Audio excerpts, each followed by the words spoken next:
It's becoming a trend under Mikel Arteta since his first game of ever-present Premier League sides. Only Sheffield United have had fewer shots per game.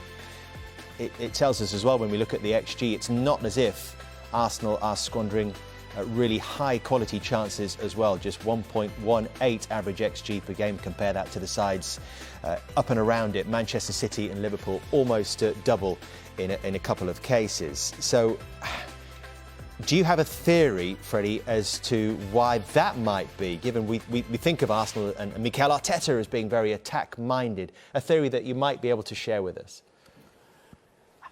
I'm not there, and I can't say what they train on this and that, so it's a bit sensitive. But in general terms, for me, sometimes it's a little bit slow.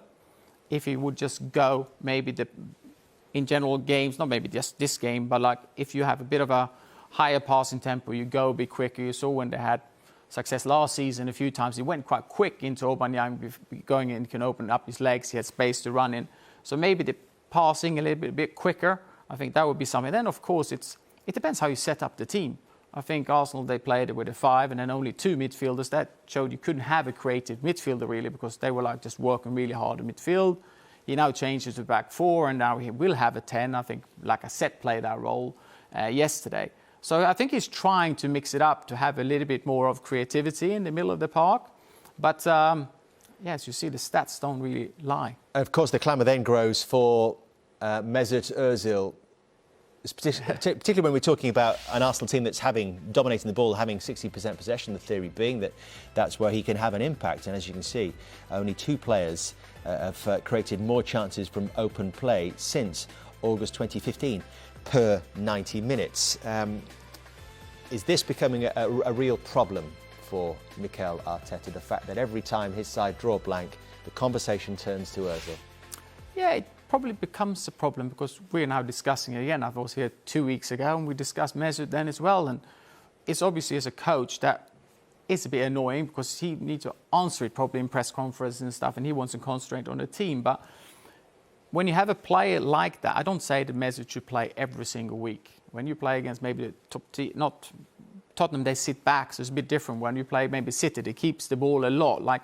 Maybe that type of Mesut, because you would just defend all the time. But when you have possession or you need to find that little cute pass, I don't think there are many better players than Mesut in doing that. Of course, you lose a bit defensively, but that's the decision they made. I don't know why the decision been made that he's outside of the 25 squad, so they can't use him. But for those things, I don't see that's many players better in the world. I don't know what you think about that, James.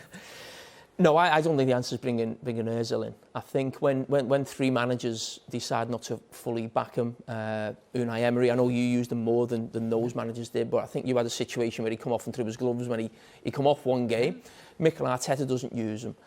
I always think, 2 managers, maybe 3 with yourself, are they all wrong, really? There's no doubt he's got quality, but we've spoken about Ozil so often on this show over the last few years, and I don't think he's the answer to sort of fix all Arsenal's problems right now. How do you create more chances then, you think? Yeah, but there must be something. Why don't people pick him?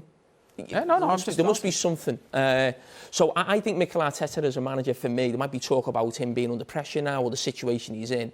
I wouldn't even think about Mikel Arteta's position. I really like Mikel Arteta.